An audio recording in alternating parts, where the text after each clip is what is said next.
जय हिंद दोस्तों, स्वागत है आप सभी का अपने YouTube चैनल एग्जाम लेजेंड्स में।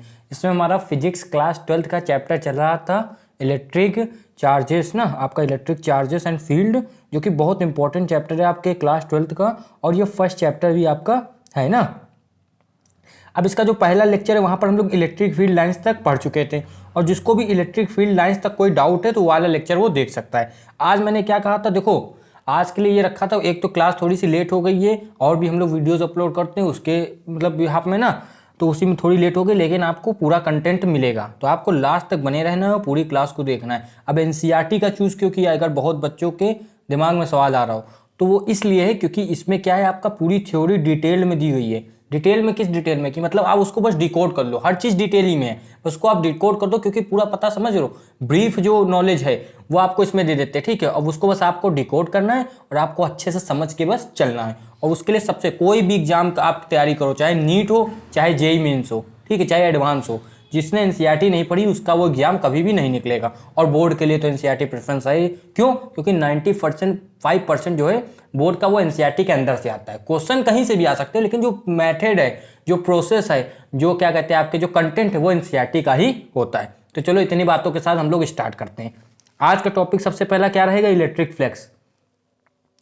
बढ़िया टॉपिक है इलेक्ट्रिक फ्लक्स। अब देखो इसमें जो चीज़ें लिखी हैं एनसीईआरटी के हिसाब से हम लोग उसी के हिसाब से पढ़ेंगे। इसमें लिखा है consider flow of a liquid with velocity v through a small flat surface ds in a direction normal to the surface, ठीक है।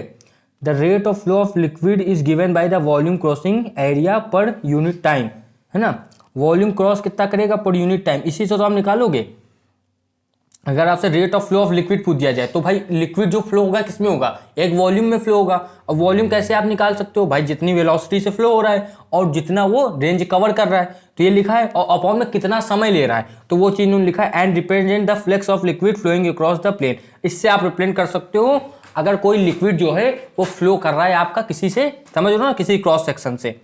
If the normal to the surface not parallel to the direction of flow of liquid, अगर जो normal है surface से वो किसी angle पे है, ठीक है, दैट इज, है ना, to V but makes an angle theta with it, तो आपका क्या जो प्रोजेक्टेड एरिया होगा प्लेन का परपेंडिकुलर होगा वी के, उसको आप डी एस कॉस थीटा, मतलब जो एरिया है वो किसी इंक्लाइन में है, जैसे मान लो जो स्पीड है और जो एरिया है उनका इंक्लाइनेशन नहीं बन पा रहा, तो जो आपका एरिया होगा वो इंक्लाइन कराया जाएगा परपेंडिकुलर किसके साथ, जहां की तरफ वेलोसिटी है उसके पास, समझ लो। जैसे ये है तो ये एरिया ऐसे है और ये वेलोसिटी ऐसे जा रही है, अभी देखो समझ में आएगा, एक मिनट फिर से बनाते हैं ना।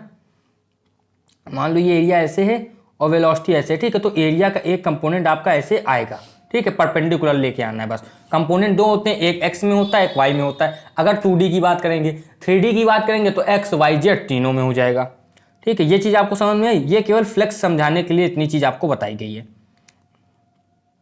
अब देखो यहाँ पर देखना, अब फ्लेक्स होता क्या, अब अगर फ्लेक्स की बात कर ली जाए देखो तो क्या होता है, ठीक है। सिंपल था आपका, मान लो ये एक आपको सीट दी गई है, ठीक है, ये एक सीट है जिसका एरिया डेल्टा एस दिया गया है, ये एरिया है, ठीक है। इसके आर पार से बहुत सारी इलेक्ट्रिक फील्ड लाइंस निकाली जाएगी, ठीक है, इलेक्ट्रिक फील्ड लाइंस आपकी निकाली जाएगी, ठीक है। तो वही आपका क्या हो जाता है, फ्लेक्स हो जाता है। एक पर्टिकुलर एरिया से एक बार में कितनी इलेक्ट्रिक फील्ड लाइंस निकल रही हैं, वही उसकी क्या हो जाता है, इलेक्ट्रिक फ्लेक्स हो जाता है। मतलब समझ लो, एक पर्टिकुलर एरिया दे दिया, ऐसे इसमें बना हुआ है, इससे देखो रेस निकलती जा रही, रेस बता रहे इलेक्ट्रिक फील्ड लाइंस निकलती जा रही हैं, तो कितनी निकल रही वही आपका क्या हो जाएगा, इलेक्ट्रिक फ्लेक्स हो जाएगा। और जो हमारी इलेक्ट्रिक फील्ड लाइंस हमेशा परपेंडिकुलर होंगी एरिया की, ठीक है, आपको वो लेना है जो परपेंडिकुलर होंगी, बस इतना याद रखना, ठीक है। अब देखो यहां पर वही चीज लिखी हुई है, आपका जो फिगर है, in the picture of electric field, in the picture of electric field lines describe above, ये आपकी कहां पर, ये तो इलेक्ट्रिक फील्ड लाइंस निकलनी सब तो आपको दिख ही रही हैं, इलेक्ट्रिक फ्लेक्स में कह रहे हैं, ठीक है। Crossing a unit area place normal to the field at a point is measured of the strength of electric field at that point. This means if we place a smaller planar element of area, ये हमने place किया, ये अभी आप समझना, अभी धीरे से समझ में आएगा, वो पहले मैं बता चुका हूँ लेकिन एक बार और एक्सप्लेन करना है। Normal to E at a point, the number of field lines crossing is proportional to E, देखो जो नंबर ऑफ फील्ड लाइंस है वो प्रोपोर्शनल होंगी ई इंटू डेल्टा एस की, ये तो एक्सपेरिमेंट से ही निकला है। Now suppose we tilt the area of element by angle theta, तो हमने क्या किया, जो एरिया है उसको हमने किसी एंगल में टिल्ट कर दिया, ठीक। जो पहले सीधा था, जो 90 डिग्री में था, उसको हमने थीटा एंगल पे टिल्ट कर दिया, यानी कि टेढ़ा कर दिया, अगर शुद्ध हिंदी में बोला जाए। फिर clearly the number of field line crossing area element will be smaller. भाई क्योंकि अब तो कुछ कम ही जाएंगी, समझना। देखो एक एकदम स्ट्रेट चीज रखी है और आपसे कहा जाए कि यहाँ से बहुत सारे तीर मारना है, समझना, बहुत सारे आपको यहाँ पर वो तीर मारने हैं ना, जो जैसे मान लो, या फिर कोई जो मेले में बंदूक चलाई जाती है वो मारनी है, तो उसमें आप ज्यादा शॉट मारोगे कि नहीं, बिल्कुल मारोगे। और यही कह दिया जाए टेढ़ा कर दो, तो प्रोबेबिलिटी जो है वो कम हो जाएगी कि आपके सारे शॉट्स पड़ जाएं। ऐसा है कि नहीं, वही चीज यहां पर भी है। The projection of the area of element normal to E is delta S cos theta. Thus, the number of field lines crossing delta S is proportional to E delta S cos theta. When theta is equal to 90 degree, field lines will be parallel to delta S and will not cross at all. ठीक है, अगर जो theta है वो 90 degree का हो जाए, मतलब समझ रहे हो, अगर जो एंगल है, जो टिल्टेड एंगल है, वो 90 डिग्री का हो जाए, मतलब समझो क्या है, जो आपको सीट दी गई है कि यहां पर निशाना लगाना है, उसको एकदम स्ट्रेट 90 डिग्री का बना दिया। समझ में आ रही बात? मान लो जहां से आप शॉट मार रहे हो और उसी के एंगल में 90 का बना दिया। समझ, अभी नहीं बात समझ में आई? देखो अभी इसमें देखो फिगर में समझ में आएगी। ये चीज ऐसे है, एक मिनट, ये चीज ऐसे है, इससे तो मैक्सिमम निकलते जा रहा, फिर यहां पर एंगल बना दिया। अब भी कुछ ना कुछ तो निकली जा रही है, ठीक है, सारी नहीं लेकिन कुछ ना कुछ निकल जाएंगे, ठीक है। अब इन्होंने कहा हमने इसे स्ट्रेट कर दिया, अब हमने क्या किया, ये जो था, ये जो सीट है, इसको हमने स्ट्रेट कर दिया, तो अब इससे कहाँ फील्ड लाइन निकल पाएंगी, यानी कि इसके पैरेलल हो गई, ठीक है। थीटा अगर 90 उसका हो गया 90 का, मतलब मामला पैरेलल हो गया, अब यहां से एक भी नहीं निकलेगी, ठीक है। तो यहां पर लिखा हुआ है the orientation of the area of element not mainly to its magnitude is important in many contexts. For example, in a stream, the amount of water flowing through the ring will naturally depend how you hold the ring. है कि नहीं ऐसा? मान लो आप water फेंक रहे हो और रिंग जो है वो परपेंडिकुलर है वाटर के, तो मैक्सिमम चीजें निकलेंगी, ठीक है, उसके अगर परपेंडिकुलर है, बीच में एंगल परपेंडिकुलर नहीं, उसके अगर परपेंडिकुलर है, और अगर नहीं परपेंडिकुलर तो मामला अलग हो जाएगा। चलो ये चीज तो इतनी आपको समझ में आई होगी, ठीक है। तो ये फ्लेक्स होता है वो सिंपल सा होता है आपका ई डॉट, ये क्रॉस प्रोडक्ट होता है इलेक्ट्रिक फील्ड का, और ये देखो यहाँ पर फॉर्मूला लिखा हुआ है, ये आपको याद रखना है, इलेक्ट्रिक फील्ड का और डेल्टा एस का। अब इसमें जो आपका डेल्टा एस जो तो एरिया है आपका, ठीक है, चेंज इन एरिया कुछ भी हो सकता है, मतलब जितना दिया होगा उतना होगा। कॉस थीटा जो उन लोग के बीच का एंगल होगा। अब ये होता क्या है, हमेशा टिल्ट कौन करेगा आपका, ई के फॉर्मेशन में आपका जो है वो डेल्टा एस का जो एरिया वो उसको टिल्ट किया जाता है, तो वो हमेशा आपका ऐसे आएगा, याद रखना, ठीक है। तो हमेशा डेल्टा एस कॉस थीटा आएगा, कभी भी ई कॉस थीटा नहीं होगा, ये याद रखना है, ठीक है सभी को, ठीक है। अब यहाँ पर ये फॉर्मूला सभी को याद रख लेना है, आपका होता है ये इसका मतलब इलेक्ट्रिक फील्ड इनटू ये होता है, ठीक, ये आपको याद रखना है। एक फॉर्मूला और होता है, ये एनसीईआरटी में शायद तक लिखा नहीं, या फिर कहीं आगे को आपको मिल जाए। अच्छा, इलेक्ट्रिक फ्लक्स जो है इसकी यूनिट जो है, ये सब वैसे हम कुछ बताने की जरूरत है नहीं, लेकिन कोई किस तरह के बच्चे पढ़ रहे हैं ये तो पता नहीं होता, कोई बहुत बेसिक से पढ़ना चाह रहा तो उसके लिए है। इलेक्ट्रिक फील्ड की यूनिट क्या थी, देखो पहले तो इलेक्ट्रिक फील्ड का फॉर्मूला क्या था, यूनिट निकालने का तरीका सीखो आज। इलेक्ट्रिक फील्ड का फॉर्मूला होता है आपका फोर्स अपॉन चार्ज। फोर्स की यूनिट क्या होती है, न्यूटन। चार्ज की यूनिट क्या होती है आपकी, कूलॉम। तो आपका हो गया न्यूटन कूलॉम, न्यूटन पर कूलॉम लिख लो, या फिर थोड़ी स्टैंडर्ड भाषा में न्यूटन कूलॉम इनवर्स, ठीक है। अब उसके मल्टीप्लाई में कौन है, उसके मल्टीप्लाई में डेल्टा एस यानी कि एरिया। एरिया का यूनिट क्या होती है, मीटर स्क्वायर। तो newton coulomb inverse metre square, या फिर newton metre square coulomb inverse हो सकती है यूनिट, बस ये याद रखना है, तो लिखी हुई है यहाँ पर, ये आपकी लिखी हुई है ये, ठीक है। अब इसमें कुछ एक अप्रोक्सीमेशन लिखा है, the approximation sign is put because the electric field is taken to be constant over a small area, ठीक है। This is mathematically exact only when you take limit delta S equal to 0। अगर area बहुत छोटी होगा तो उसके लिए ऊपर वाली लिमिट दी हुई है। अब आप एक चीज़ और समझो, एक फॉर्मूला और होता है फ्लेक्स का, हमारे फ्लेक्स का आपका charge upon epsilon not. Epsilon not क्या था इसकी बात हम लोग कर चुके हैं, किसी को नहीं पता तो फिर से सुन लो। परमिटिविटी ऑफ फ्री स्पेस होती है, जो के क्या कहते हैं, के समझ लो क्या कहते हैं, के साथ ही आता है, के की वैल्यू होती है 1/4 पाई एप्सिलॉन नॉट, ठीक है। तो के कौन है, इलेक्ट्रोस्टैटिक कांस्टेंट है। ई क्या है, एप्सिलॉन नॉट है, इसकी वैल्यू फिक्स है 8.85, ये ऊपर हम लोग पढ़ चुके हैं, लेकिन एक बार केवल रिवीजन, 8.85 × 10⁻⁻12, ये वैल्यू याद रखना। अब आ गया इलेक्ट्रिक डाइपोल, ये भी बहुत बढ़िया चीज़ है, इससे बहुत क्वेश्चन बनते हैं। देखो डाइपोल माने क्या होता है, अगर कहीं पोल आ जाए तो उससे आप कभी कंफ्यूज नहीं होगे। पोल माने कभी एक छोर आप समझ सकते हो, पोल माने एक छोर हो सकता है, और कहीं डाइपोल आए तो मतलब दो ऐसी जगह है जो एक दूसरे से बिल्कुल भिन्न है। अगर दो डाइपोल टाइप की चीज है ना, पोल जो होगा आपका आप ये चीज तो समझ गए ना बिल्कुल। जैसे हमारा नॉर्थ पोल है और साउथ पोल है, तो नॉर्थ पोल साउथ पोल से बिल्कुल अलग है। किस वे में, देखो नॉर्थ पोल साउथ पोल से कैसे अलग है, ये तो पहले हम मैग्नेटिक जो आपका मैग्नेटिज्म चैप्टर है और जो आपका मैग्नेटिक फील्ड वाला चैप्टर है उसमें समझेंगे कैसे अलग है। जो प्रॉपर्टी नॉर्थ पोल दिखाता है वो साउथ पोल नहीं दिखाता, समझ रहे हो कि नहीं। नॉर्थ साउथ से चिपक जाएगा जो आपका मैग्नेट है, नॉर्थ नॉर्थ से चिपकता है क्या, नहीं भाई। वैसे यहां पर जो डाइपोल होगा वो माइनस प्लस को दिखाएगा, निगेटिव पॉजिटिव को दिखाएगा। चलो ठीक, तो यहां पर लिखा हुआ है एन इलेक्ट्रिक डाइपोल, एक minute, an electric dipole is a pair of equal and opposite point charge Q and minus Q. तो एक इलेक्ट्रिक डाइपोल एक पेयर होता है equal and opposite point charges का, जैसे क्यू और minus Q. Q minus Q की value कुछ भी हो सकती है, 4 माइनस 4, 5 माइनस 5, 10 माइनस 10।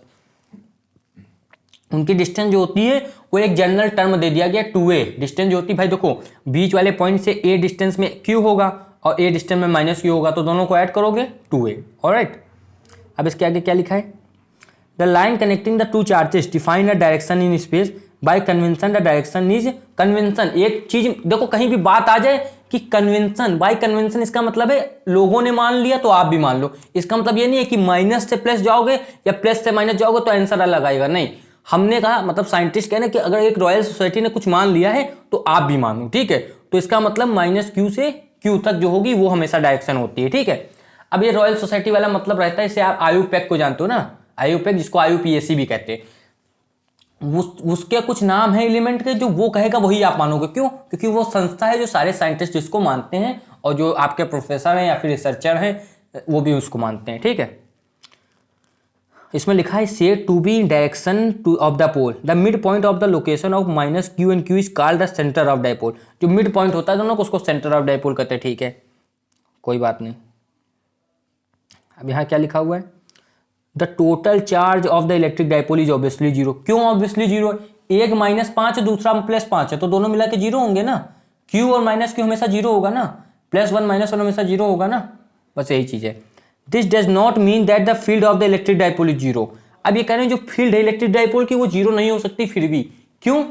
समझो क्यों नहीं होगी, क्योंकि जो पॉजिटिव है वो तो इलेक्ट्रिक फील्ड अपनी बनाएगा ही, और जो निगेटिव चार्ज है वो भी अपनी इलेक्ट्रिक फील्ड बनाएगा।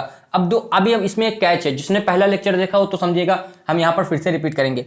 जो पॉजिटिव इलेक्ट्रिक चार्ज है वो हमेशा अपने से अवे इलेक्ट्रिक फील्ड बनाता है, और जो निगेटिव चार्ज है वो हमेशा टूवर्ड्स मतलब अपनी तरफ इलेक्ट्रिक फील्ड लाइंस को खींचता है, ठीक है, मतलब बनाता है, ऐसे आप समझ सकते हो ना। ये चीज है, तो वो दोनों को मिला के कभी भी जीरो नहीं होगा। Since the charge Q and minus Q separate by a distance, एक minute, separate by a distance, some distance, the electric fields due to them when added do not exactly cancel out. However, at a distance much larger than the separation of two charges forming a dipole, the field due to q and minus q rarely cancel out. ठीक है, nearly cancel out. ऐसे मान लो अगर बहुत ज़्यादा दूर कोई हमने देखा है, बहुत ज़्यादा दूर मतलब आर जो हम पॉइंट देख रहे हैं कि यहाँ पर इन दोनों की वजह से इलेक्ट्रिक फील्ड क्या होगी, तब जीरो हो जाती। क्यों? क्योंकि दोनों मिलकर बहुत ज़्यादा दूर अपना इफेक्ट नहीं दिखाते, सीधी बात। The electric field due to a dipole therefore falls up at a larger distance faster than like 1/r square। मतलब ये द डिपेंडेंस जो r में ऐसे नहीं होती और इसकी तेजी से होता है, ये मतलब एक्सपेरिमेंटली देखा गया है कि 1/r स्क्वायर इससे नहीं घटती, कि मतलब आपने r स्क्वायर बढ़ाते गए तो घटेगी, और ज्यादा लंबे से भी आगे आएगा, है ना। These qualitative ideas born out by स्प्लिटिक कैलकुलेशन एज फॉलोज। तो उनके लिए कुछ कैलकुलेशन हुई है, ऐसी बात नहीं है कि हवा में बातें हो गई। इसमें लिखा है field of an electric dipole, जो फील्ड है इलेक्ट्रिक डाइपोल की क्या होती है। इसमें लिखा है द इलेक्ट्रिक फील्ड, पढ़ दिया जाए, the electric field of a pair, the electric field of a pair charge q minus q at any point in space can be found from a Coulomb law and the superposition principle. The result are simple are the following cases, when the point is on the dipole axis, when it's in equatorial plane. देखो axis में ये ऐसे मान लो यहाँ है तो इनके axis में हो, इनके एक्सिस में यानी कि यहाँ हो या फिर यहाँ पर हो, और इक्वेटोरियल यानी कि ऊपर हो या फिर नीचे हो। समझ में आई? ठीक है, हटो बच्चा। That is on a perpendicular to the dipole, ठीक है। अगर परपेंडिकुलर है टू द एक्सिस से अगर परपेंडिकुलर है तो वो आपका इक्वेटोरियल होता है। The electric field at any general point P is obtain by adding the electric field minus q due to charge minus q, और जो इन दोनों को ऐड कही आपकी टोटल इलेक्ट्रिक फील्ड आएगी।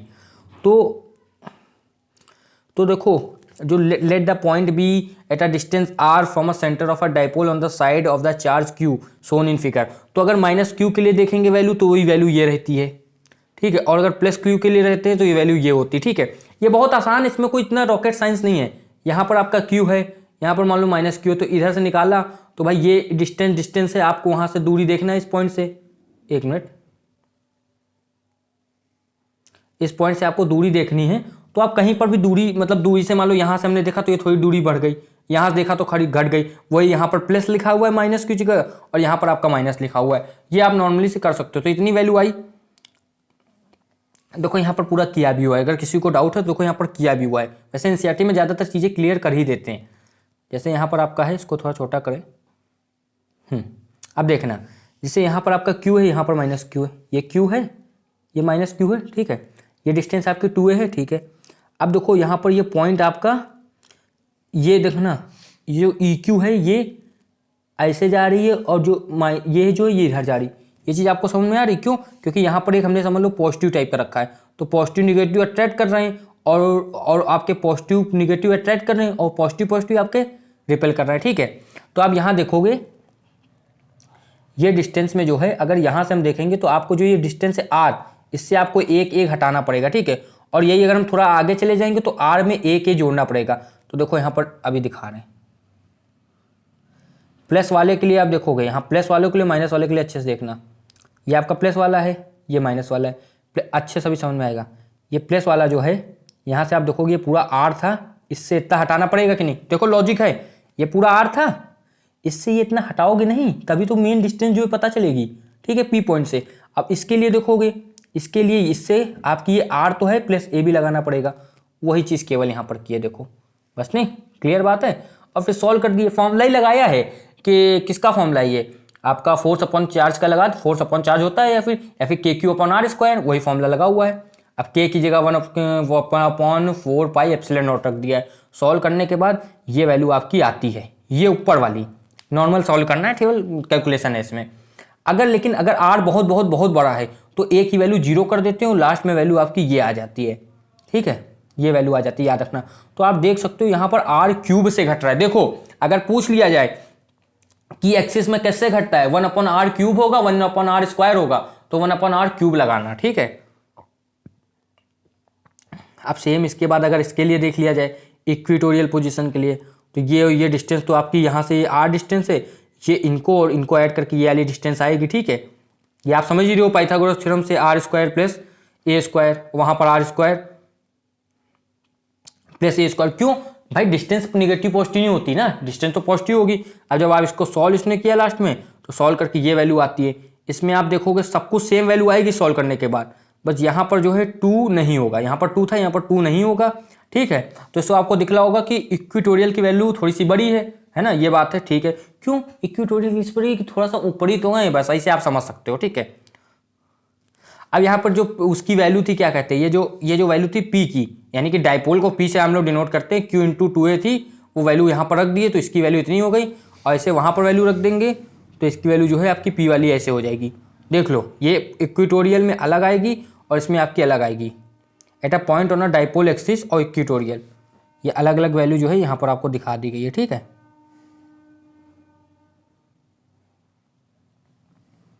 ये चीज़ तो बिल्कुल आपकी क्लियर हो गई होगी ना।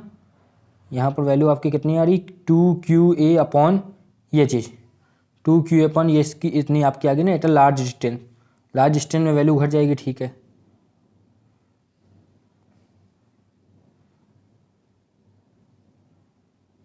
ये वैल्यू आई इतनी, इसको सॉल्व कर दिया, ठीक है, ये इतनी आ गई, ठीक है। अब उसके बाद जो है ये आपके दोनों वैल्यू आ गई, याद रखना। ये देखो, ये इसकी वैल्यू आई है, यहाँ पर ये आपकी कितनी है 4 पॉइंट्स इक्वेटोरियल पॉइंट की, इसकी वैल्यू आई है 4qa। इसके लिए जो होती है आपकी 2 उसमें होगी, और इसके लिए यहाँ पर देखो कितना आया, अभी देखिए ना, यहाँ पर 2 आया है ना, तो यहाँ पर जो कि आपकी केवल p होगी, तो तो याद रखना कौन सी ज़्यादा होगी, इसमें थोड़ा सा कंफ्यूजन थी। आपकी जो एक्सियल वाली है वो ज़्यादा होगी और ये वाली कम होगी, यहाँ पर वैल्यू लिखी हुई है लास्ट में। कैलकुलेशन देखोगे समझ में आ जाएगा। अब इसमें आपका लिखा हुआ है physical significance of dipoles. Dipole का फिजिकल सिग्निफिकेंस क्या है, ये एनसीईआरटी में और आपके बोर्ड में क्वेश्चन आ भी चुका है। एक मिनट इसको थोड़ा बड़ा करके समझा जाए। In most molecule the center of positive charges of and of negative charges lie at the same place. Therefore, the dipole moment is zero. CO2 and CH4 are of this type of molecule. However, they develop the dipole moment when an electric charge field is applied. But in some molecules, the center of a negative charge and positive charge do not coincide. ठीक है, तो centre charge होते हैं वो आपके positive negative के coincide नहीं देते हैं। Therefore they have a permanent electric dipole moment even in the absence of an electric field. Such molecules are called polar molecules. Water molecules H2O is an example of this type. Various material ये जो होते हैं उसमें क्या कहते हैं, properties and important application is the present in the absence of electric field. अब ये किस वजह से होता है, वैसे ये केमिस्ट्री में ज़्यादा अच्छे से पढ़ोगे। ये होता है कि ये आपके मॉलिक्यूल्स की प्रॉपर्टी की वजह से होता है। हाइड्रोजन में क्या होता है, आपका हाइड्रोजन बॉन्ड होता है, सब चीज़ें होती हैं। तो ये आप केमिस्ट्री में ज़्यादा अच्छे से पढ़ोगे, लेकिन आप समझ सकते हो इसमें जो फिजिकल सिग्निफिकेंस है वो किसका है, डाइपोल मोमेंट का है। ठीक है, अब इसके बाद ये आप न्यूमेरिकल से वगैरह कर सकते हो। ठीक है, थ्योरी के बाद न्यूमेरिकल से आप आराम से सॉल्व कर सकते हो। अब इन्होंने कहा है dipole in a uniform external field. ठीक है, डाइपोल यूनिफॉर्म एक्सटर्नल फील्ड में आपका कैसा रहेगा ये चीज़ बता रहे हैं। तो देखो ये अच्छे समझ में, इसमें कुछ भी इतनी बड़ी बात नहीं रहेगी। ठीक है, इलेक्ट्रिक फील्ड है ये आपका। ठीक है, यहाँ पर क्या होगा, इसमें टॉर्क लगता है, इसमें टॉर्क लगता है। ठीक है, तो टॉर्क से जो वैल्यू बनती है वही हमको बतानी। मेन आपसे क्या कहते हैं, इलेक्ट्रिक फील्ड डाइपोल, क्या पूछा आपका, डाइपोल इन यूनिफॉर्म एक्सटर्नल फील्ड। तो फील्ड में क्या लगता है, तो मेनली टॉर्क के ऊपर हम लोग बात करेंगे और फोर्स के ऊपर भी बात करेंगे। ठीक है, अभी देखो, consider a permanent dipole moment P in uniform external field as shown in figure. By permanent dipole we mean that P exist irrespective of E, it has not been induced by E. मतलब permanent होना चाहिए, हमको उसकी जरूरत नहीं electric field की। There is a force Q E on Q and force Q minus Q E on Q. ये तो आपको पता ही है कि फोर्स इलेक्ट्रिक फील्ड का फॉर्मूला था फोर्स अपॉन चार्ज। तो उस चार्ज को उधर भेज दो इलेक्ट्रिक फोर्स के बाद, तो मतलब इलेक्ट्रिक फील्ड के बाद, तो फोर्स की वैल्यू क्या हो गई, charge into electric field. The net force on the dipole is zero since E is uniform. तो नेट फोर्स जीरो, क्यों नेट फोर्स जीरो है, देखो अगर इलेक्ट्रिक फील्ड यूनिफॉर्म है तो नेट इलेक्ट्रिक फील्ड होगी, लेकिन नेट कितनी होगी, जीरो। ठीक है, however the charges are separated so the force act at a different point. अगर कभी भी फोर्स, अगर एक सेम पॉइंट में फोर्स एग्जिस्ट कर रही है सेम अलाइनमेंट में, तो आपका टॉर्क भी जीरो होता है।